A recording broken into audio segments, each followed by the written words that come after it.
Pues volvemos nuevamente con todos ustedes compartiendo este tiempo de los profesionales de Canal 4 TV y seguimos en compañía de don José Ramón Damaso Artile, que es graduado serie y abogado.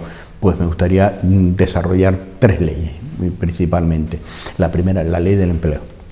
Bueno, la ley del empleo que se publicó el 28 de febrero, es la ley 3/2023, es una ley que era muy esperada porque había que modificarla, una ley además que aumenta lo que se llama las políticas activas de empleo y la planificación de los planes formativos de los ayuntamientos y las entidades públicas, pero también recoge, como es norma y costumbre de las últimas leyes, introduce 2 cambios muy importantes para las empresas.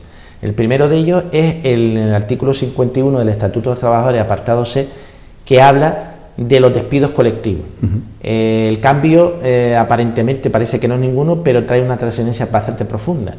En el año 2012, en la reforma que se hizo en el año 2012, en la época del presidente Mariano Rajoy, se quitó de ese artículo 51C el control de la inspección del trabajo a efecto de las causas de los expedientes de regulación de empleo. ¿Qué hace la disposición adicional 9ª de esta ley del empleo? Lo vuelve a introducir, de tal manera que ahora la inspección de trabajo no solo tiene que hacer un informe sobre si se cumplen los requisitos para un despido colectivo o un expediente de regulación de empleo colectivo, sino también si están las causas. ¿Y qué es lo que ocurre si a criterio del inspector actuante no existen las causas? Que la impugnación de esa resolución, al contrario de lo que pasaba con la anterior norma, en lugar de ir a la jurisdicción social, irá a la jurisdicción contenciosa administrativa, con lo cual repercute negativamente en el empresario, porque estamos hablando que la jurisdicción contenciosa administrativa siempre es mucho más costosa, porque es necesario procurador, es necesario abogado, y aparte de eso, en el caso de que no tengan la razón, hay costas judiciales. Por lo tanto, imaginemos, no vamos a pensar como está pensando la ley, casi todas las normas, ¿no? Están pensando en los grandes empresarios. Vamos a hablar en el pequeño y mediano empresario, que tiene 10 personas y que por circunstancias X va hacia un expediente de regulación de empleo suspensivo o un expediente de regulación de empleo de despido colectivo. En este caso, el pequeño y mediano empresario, para ir a la jurisdicción contenciosa administrativa, va a ser un desembolso económico bastante importante. Y esto es importantísimo porque se introduce una modificación a raíz de esto en el artículo 149 de la Ley Reguladora de la Jurisdicción Social, que afecta profundamente a esa cuestión. Y es bastante gravoso. Es verdad que esto sigue una línea que ha venido el gobierno intentando encauzar los despidos colectivos y que va en función también de lo que es la cuestión de las relaciones laborales de los falsos autónomos. De tal manera que también por un Real Decreto Legislativo reciente, el 1/2023 creo que fue, en el que se le da a la Tesorería la potestad de que la Tesorería anule, modifique o varíe un alta de un trabajador cuando entienda que está mal realizada. Hasta ahora, cuando la Tesorería de la Seguridad Social pensaba que un alta estaba mal dada, tenía que plantear un procedimiento contra la empresa. Ahora tiene potestad de hacerlo la propia administración, con lo cual significa que si el empresario está en desacuerdo tendrá que ir a la vía contenciosa administrativa igualmente, y ocurre lo mismo cuando la Inspección de Trabajo y Seguridad Social entiende que la relación de un autónomo con la empresa es falsa, se ha llamado falsos autónomos, ya no tiene que plantear una demanda en el juzgado de lo social para que la relación sea considerada laboral, sino que tendrá que ir a la contenciosa administrativa. Otra de las leyes que tenemos a la orden del día, hablamos de la nueva ley de la salud sexual y la reproductividad.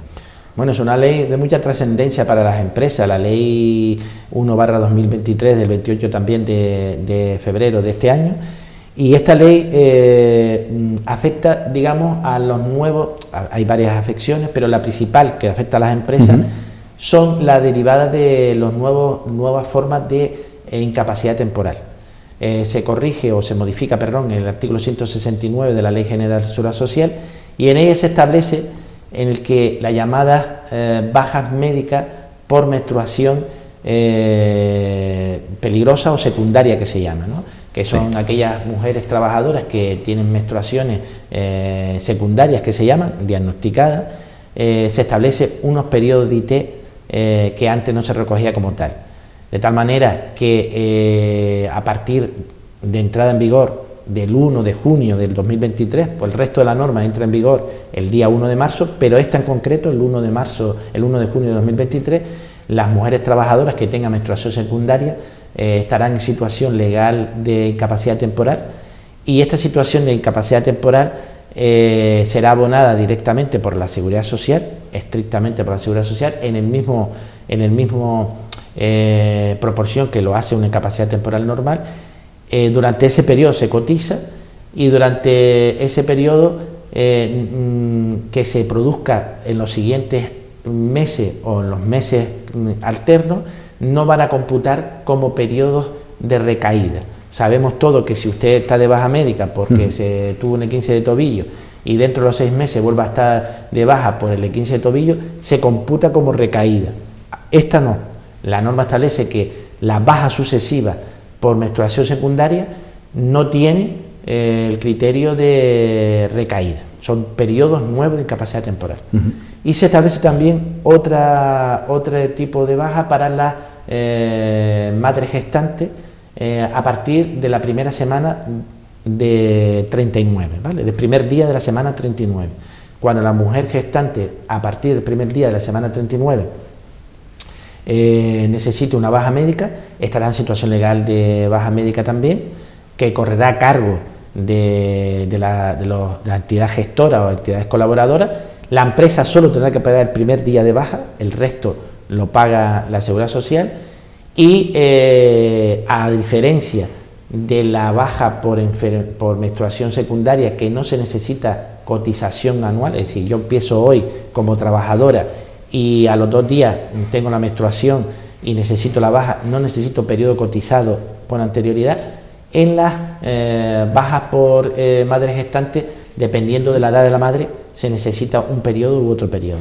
Digamos que estas son las dos grandes cambios que se producen en la norma en la ley que acabamos de decir sobre la modificación de la salud sexual de la mujer trabajadora, que modifica la ley en 2/2010, que habla de lo mismo, ¿no?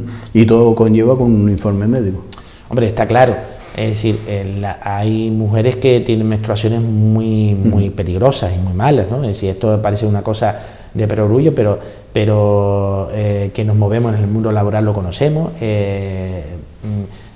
Yo he tenido trabajadoras que han sufrido estas patologías. Y en la propia familia lo tenemos y sabemos quiénes. Exactamente, sí. Estas patologías, y parece que no, pero pues son bastante complicadas.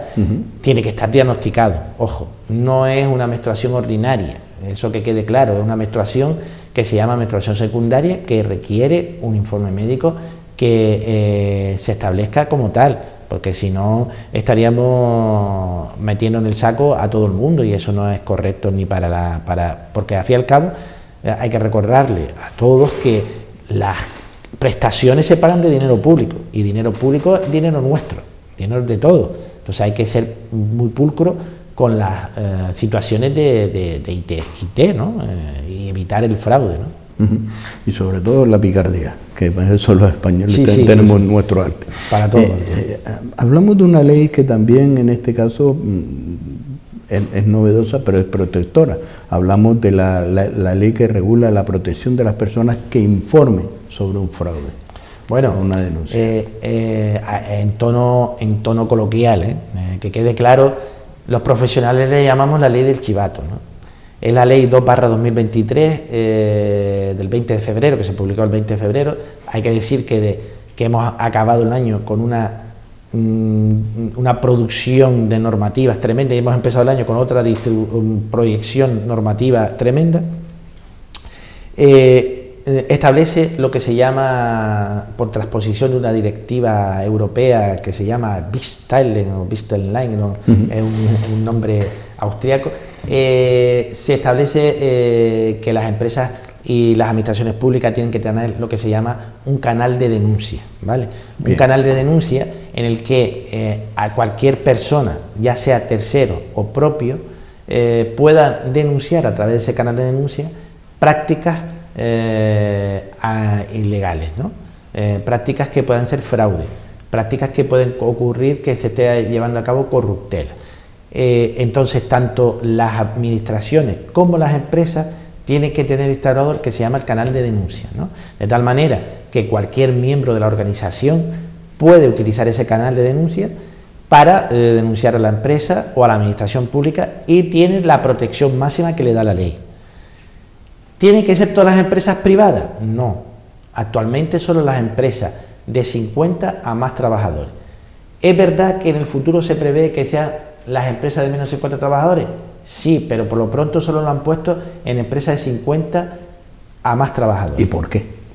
Digamos que son las empresas que, para establecer un sesgo, porque es una obligación nueva, es un coste mayor, porque las empresas que no tengan infraestructura suficiente no pueden crear su propio canal y tendrán que ir a un tercero, un profesional que se dedique a un complex office, que son los llamados, los que hacen los cumplimientos normativos, contratarlo para que instale el canal de denuncia y lo ponga en marcha, y las empresas, pequeñas y medianas empresas, lo tienen complicado.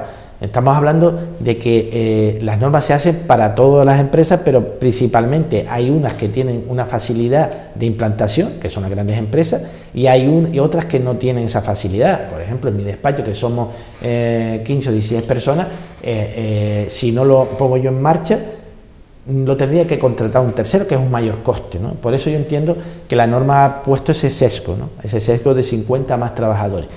Pero lo importante de esto es que si un trabajador, y aquí es lo importante, establece el propio artículo 9 de la norma, que si un trabajador propio de la empresa denunciara a través de ese canal una práctica antijurídica, por ejemplo, que sea consciente de que se le paga en vez de salario a algún trabajador o a algún proveedor y lo denuncia a través de esa conducta, resultaría que ese trabajador estaría amparado por la protección que le da eso.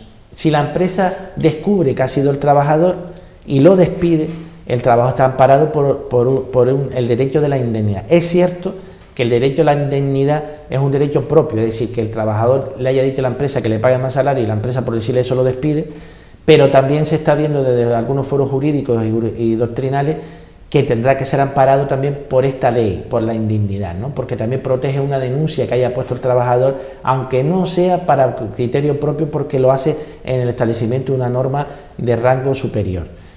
Y las empresas que no tengan los canales normativos estos, que sean obligadas, pueden ser sancionadas de 1.000 euros a 1 millón de euros. Esto es nada. Entonces es importante, sobre todo el llamamiento a las grandes empresas, las empresas o empresas que tengan más de 50 trabajadores, que hay muchas, y que no dejan de ser pymes, que tienen más de 50 trabajadores, tienen que pensar en instaurar el canal de denuncia cuanto antes, porque es una cuestión que ya para ir a una licitación, ya para cuando te venga una inspección de Hacienda, ya cuando te venga se van a ver estos criterios, ¿no? Estos criterios son muchas las obligaciones, pero estos criterios es uno más. Si ya tenemos la ley de prevención, el plan de igualdad, el protocolo de acoso, la ley de protección de datos, el canal de denuncia, todo esto lo tenemos que tener en empresas de más de 50 trabajadores muy controlados. Pero ¿cuál es el amparo que va a tener ese trabajador a través de esa denuncia? Porque si la empresa lo despide... Bueno, tenga en cuenta usted que los despidos, la calificación del despido puede ser procedente, nulo o improcedente. Si usted despide al trabajador al amparo del conocimiento que ha tenido, de que ha puesto una denuncia, el trabajador probablemente pueda obtener en un juzgado el despido nulo.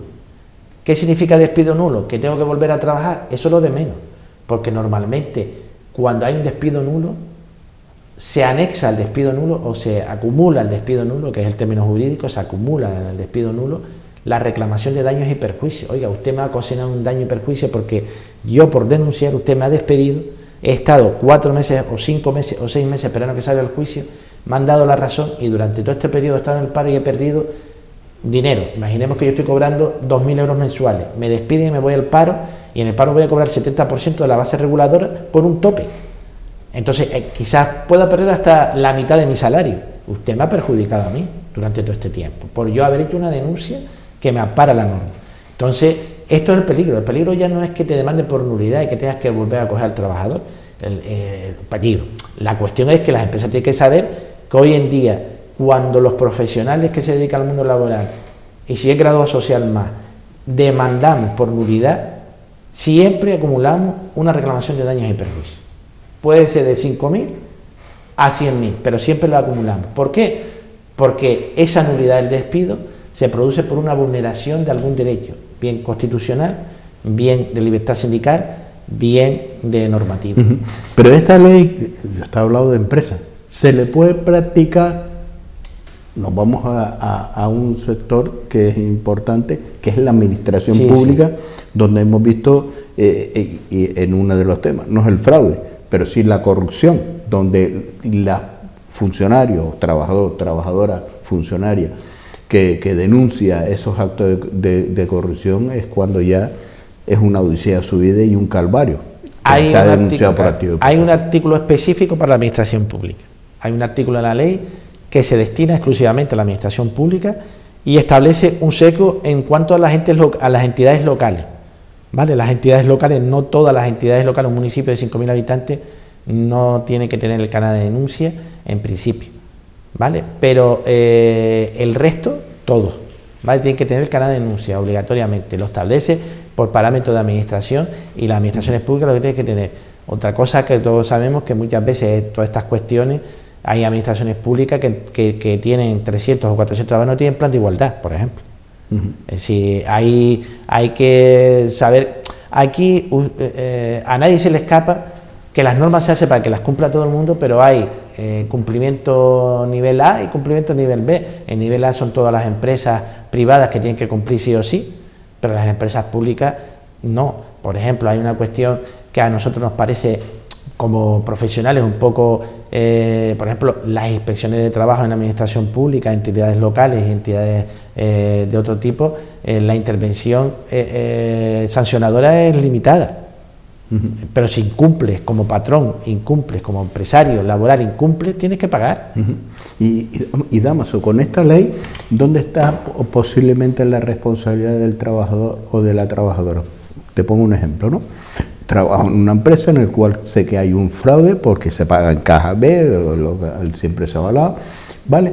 Pero yo llevo una empresa ya trabajando 20 años y 20 años sé que se ha pagado en caja B, pero hoy me cabreo con mi jefe o mi jefa y tomo esa represalia. ¿Existe una responsabilidad del trabajador? Diga, mire, usted ya 20 años no la ha denunciado, 20 años atrás y ahora por una perreta viene usted. Pero fíjese, aquí el elemento nuclear es que ahora yo tengo una ley que me ampara. Antes no tenía la norma que me amparara. Ahora tengo una ley que me ampara eso.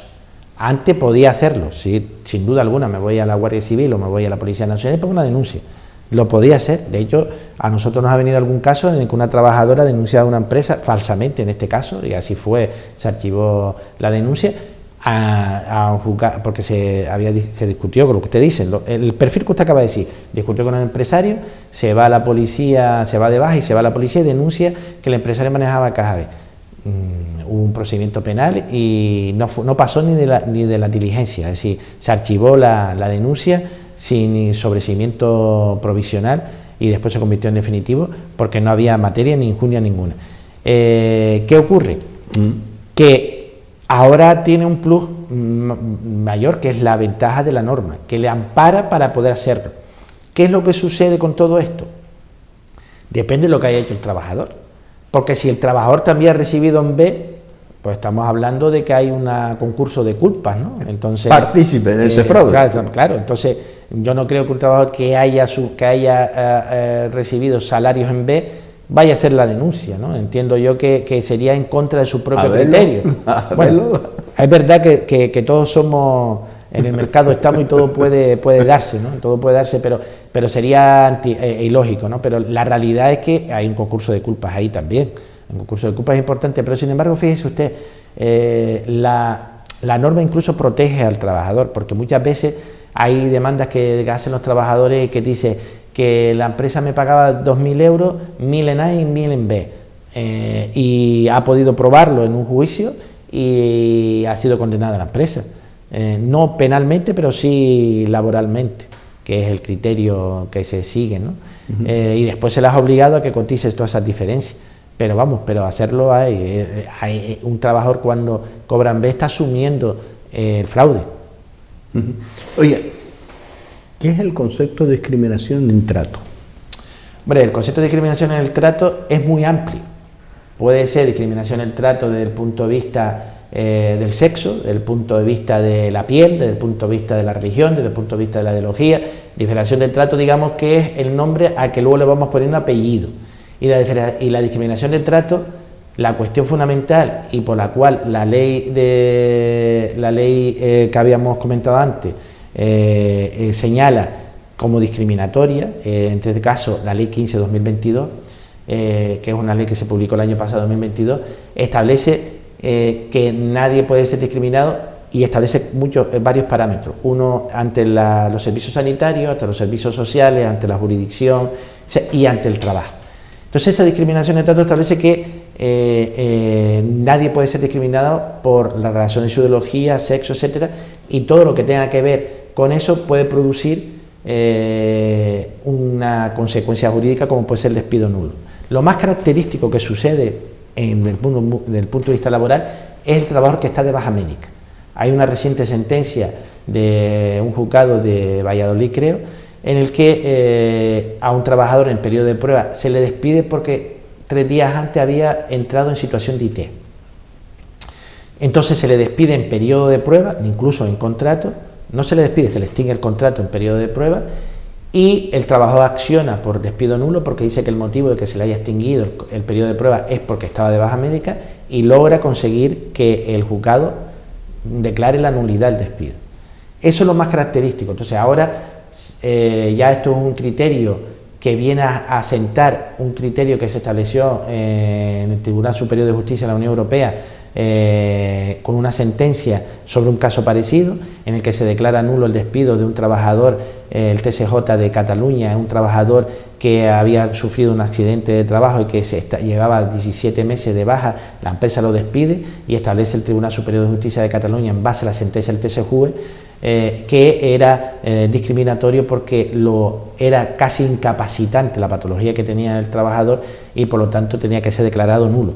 Eso los laboralistas lo hemos ido estudiando durante todos estos años, estamos hablando de una sentencia que quiero recordar que es del año 2017 y se estableció un parámetro. Vamos a ver, si el trabajador está de baja médica, ¿la patología es larga o corta? Primer punto. Segundo punto, ¿es una patología que puede ser incapacitante o no incapacitante? Tercer punto. Y el criterio de extinguir el contrato de trabajo al trabajador hay que motivarlo, hay que establecer las causas concretas, porque oiga, yo le despido porque lo he visto saltando a la comba en una escuela de baile cuando usted está de baja médica por la rodilla, no puede ser, entonces usted está incumpliendo el deber de curarse. Pero el resto de casos de despido porque estoy de baja, los empresarios lo tienen muy en cuenta. Nosotros, por ejemplo, cuando es un trabajo de baja, preguntamos muchísimo, hacemos lo que yo llamo siempre el checklist, motivo de la baja, si lo ha visto no sé qué, por qué motivo tal, no sé cuánto, porque nosotros lo que queremos es mitigar el golpe que le pueda venir al empresario. Eso que la doctrina española, solo había la sentencia del TSJ de Cataluña, había dictaminado, a partir de esta ley de la 15/2022 se produce mucho más, entonces ya es casi definitivo. Nos quedan 5 minutos y quiero despejar el pan nuestro de cada día. El primero, la huelga que está habiendo en los juzgados, ¿está perjudicando el tema laboral? Primero, a los usuarios, porque no puede ser que una persona que lleva un año esperando para una pensión tenga que esperar otro año para que se ventile su juicio. Segundo, a los profesionales, porque los profesionales vivimos de celebrar pleitos y ya se gana o se pierde, tenemos que cobrar, no estamos cobrando. Y esto es fundamental. Aquí hay una dejadez absoluta, y lo digo alto y claro, de los que se tienen que implicar en resolver este asunto al nivel Madrid, que son el Consejo General de la Abogacía y el Consejo General de Graduado Social. Tiene que implicarse en este tema porque no podemos tolerar que lleven tanto tiempo de baja suspendiéndose un día sí, otro también, los juicios laborales, porque aparte de eso, el daño que se le está haciendo a los ciudadanos es tremendo y a nosotros en particular también, pero es que además en los próximos meses se está hablando ya de que agosto va a ser hábil. Dígame usted a mí ¿Cuándo va a descansar el abogado o el graduado social? ¿Cuándo va a descansar de los pleitos? Y en segundo lugar, se va a poner muy difícil a partir de que se levante la huelga, de poder suspender un pleito por una causa justa. Por ejemplo, porque falta un documento. Por ejemplo, porque un testigo esté enfermo. Por ejemplo, porque el graduado social o el abogado esté enfermo. Se va a poner a precio de oro, porque los letrados no van a querer suspender ningún pleito, porque llevan un retraso.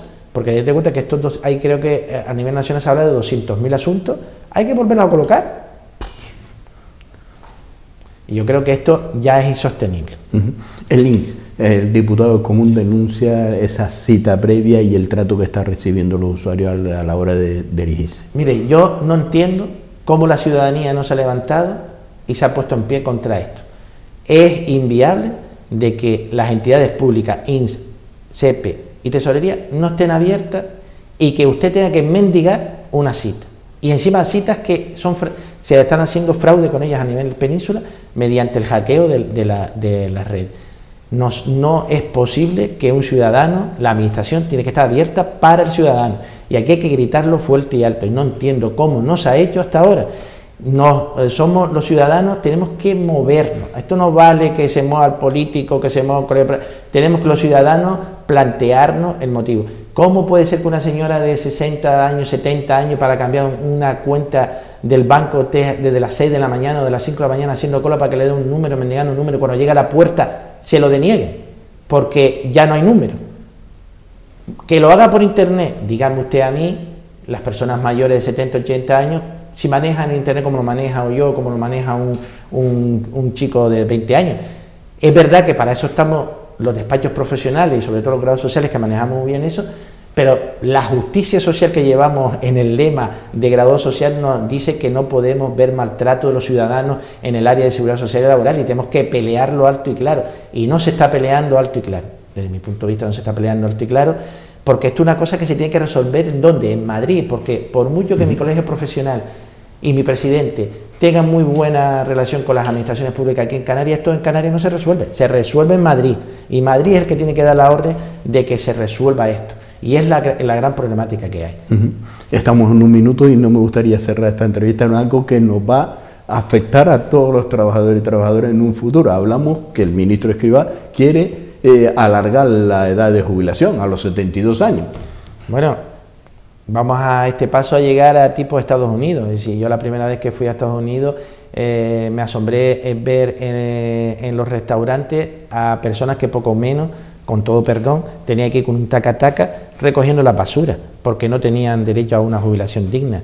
Hombre, yo creo que con 72 años el espacio es demasiado alto para la jubilación, porque volvemos a lo mismo, estamos pensando en un profesional o en una persona que su trabajo no se ha quemado, pero usted ve un conductor de camiones a los 72 años, usted ve un conductor de autobuses o de guaguas a los 72 años jubilarse, usted ve un peón o un albañil a los 72 años jubilarse, es que eso estamos hablando de que es inviable, porque hay profesiones que sí lo podrán hacer, los profesores, los magistrados, las profesiones que voluntariamente se quieren alargar, los médicos, y no se pero oiga, yo no veo a una camarera de piso jubilarse a los 72 años con el esfuerzo que tiene ese trabajo, no lo veo. ¿Qué vamos a hacer?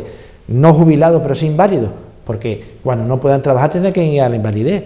Entonces lo que tenemos que tener un poco de razón, lógica y sentido y coherencia, es decir, las cotizaciones, los jubilados, por mucho que se atrasen los jubilados, lo que estamos dando es una patada hacia adelante con el sistema, porque no somos capaces de sentarnos ahora a repensar el sistema, a sacar del sistema de seguridad social aquellas pensiones que no son directamente prestacionales e ir a otro sistema de tal. Entonces, lo que estamos haciendo es, damos una patada hacia adelante y atrasamos a 72 años. No, mire, vamos a ponernos y a sentarnos de una vez a solucionar este tema.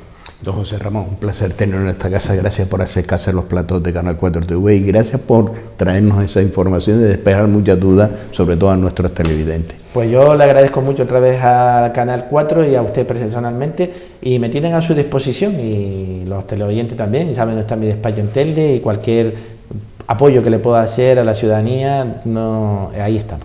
Pues bien, ¿dónde está su despacho aquellas personas que no saben que Bueno, son de otro municipio y que quieren acercarse sobre todo pleno... para tener esa información o asesoramiento, que siempre es el que nosotros aconsejamos, el profesional? Nuestro despacho se encuentra en la calle Eloni Castillo, en San Juan, en pleno casco histórico, y el número 36 de la calle, y allí nos encontrará todos los días, mañana y tarde. Lo dicho, gracias por estar con nosotros. Pues cerramos esta entrevista con don José Ramón Damaso Artilde, que es grado social y abogado del despacho Damaso Abogados y Asesores. Y siempre lo hemos dicho y siempre lo llevamos con bandera. Para poder dormir bien y tranquilo cuando tenemos una empresa o tenemos que llevar a cabo cualquier trámite donde necesitamos asesoramiento, mire, ponerse en manos de un profesional o de una profesional es lo mejor o la mayor garantía. Puede haber errores como cualquier persona, son personas, no son androides, pero ¿quién mejor te puede asesorar?